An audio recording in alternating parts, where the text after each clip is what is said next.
प्रधानमंत्री ने किया मन की बात कार्यक्रम। कारगिल दिवस पर बोले पीएम मोदी, कहा पाकिस्तान ने की थी भारत की पीठ में छुरा घोंपने की कोशिश, लेकिन भारतीय सेना के हौसले की हुई जीत। कारगिल विजय के पूरे हुए 21 साल। रक्षा मंत्री और तीनों सेनाओं के प्रमुखों ने वॉर मेमोरियल पर शहीदों को दी श्रद्धांजलि। शाह ने कहा कि ये दिन देश के गौरव और मजबूत नेतृत्व का प्रतीक। राजस्थान में सियासी उठापटक का 17वां दिन। होटल में विधायकों से फिर मिले सीएम गहलोत। प्रदेश भाजपा अध्यक्ष पुनिया ने कहा, कुर्सी की भूख ने आपको बना दिया लोभी। राजस्थान में जारी सियासी संकट के बीच बोले महाराष्ट्र के सीएम उद्धव ठाकरे। बोले, मेरी सरकार गिरानी है तो गिराओ, फिर देखता हूँ। सरकार 3 पहियों वाली, लेकिन गरीबों का है वाहन।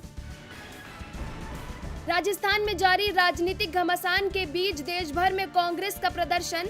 राजभवनों के बाहर कांग्रेस करेगी विरोध प्रदर्शन। कोरोना के संकट के चलते होगा ऑनलाइन विरोध प्रदर्शन।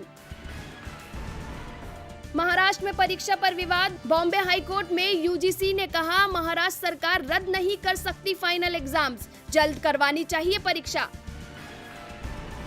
प्रधानमंत्री नरेंद्र मोदी के अयोध्या दौरे को लेकर तैयारियां शुरू। सीएम योगी के दौरे के बाद एक्शन में आया प्रशासन। देर रात तक अधिकारियों की चली बैठक। कर्नाटक में ईद के लिए सरकार ने जारी की गाइडलाइंस। मस्जिद में एक साथ 50 लोग ही नमाज कर सकेंगे अदा। इस दौरान सोशल डिस्टेंसिंग का रखना होगा खास ख्याल। देश में नहीं थम रहा कोरोना का कहर। अब तक 13,85,522 हुई कोरोना संक्रमितों की संख्या। अब तक 8,85,576 लोगों ने दी कोरोना को मात। इस वायरस ने अब तक 32,063 लोगों की ली जान। राजधानी दिल्ली के अस्पतालों में कम हुए कोरोना मरीज। सीएम अरविंद केजरीवाल बोले, घर पर ही हो रहा इलाज। सीएम का ट्वीट, बेड ऑक्यूपेंसी में आई कमी। 1 अगस्त से देश में अनलॉक 3 की प्रक्रिया होगी शुरू। अनलॉक के तीसरे चरण में भी लॉक ही रहेंगे मेट्रो, ट्रेन और स्कूल। पिछले 2 चरणों में मिली थी कई रियायतें। लद्दाख में हॉट स्प्रिंग से पीछे हटी चीन और भारत की सेना। डिसएंगेजमेंट की प्रक्रिया के तहत दोनों देशों की सेनाओं ने पीछे खींचे कदम। पैंगोंग को लेकर अगले हफ्ते सैन्य कमांडर स्तर की हो सकती है बैठक। नॉर्थ कोरिया में कोरोना का पहला मामला आया सामने। महामारी के करीब 7 महीने बाद संदिग्ध मिला मरीज। तानाशाह किम ने साउथ कोरिया से सटे शहर में लगाई इमरजेंसी।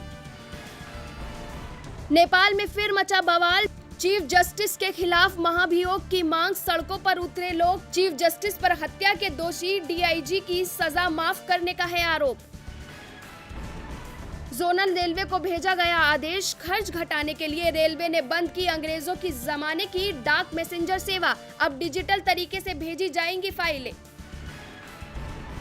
अंतर्राष्ट्रीय मुद्रा कोष ने बताया भारत में निवेशकों को लुभाने का तरीका। कहा, निवेश आकर्षित करने के लिए भारत को अभी और आर्थिक सुधारों की है जरूरत। इस साल अब तक भारत को $40 अरब का मिल चुका है एफडीआई। सौरव गांगुली के समर्थन में बोले श्रीलंका के पूर्व कप्तान संगकारा। कहा, आईसीसी चेयरमैन बनने के लिए गांगुली सबसे सही व्यक्ति। उनमें क्रिकेट की है गहरी समझ। खेलो इंडिया गेम्स पर कोरोना का असर। इस साल होने वाला कार्यक्रम हुआ रद्द। 2021 में ओलंपिक्स के बाद होंगे खेलो India youth games. Lakshmi bomb के मेकर्स कर रहे अक्षय कुमार के जन्मदिन पर फिल्म रिलीज की तैयारी। फिल्म में अक्षय कुमार निभा रहे हैं एक ट्रांसजेंडर का किरदार। पहले सलमान खान को ऑफर हुई थी लक्ष्मी बॉम्ब।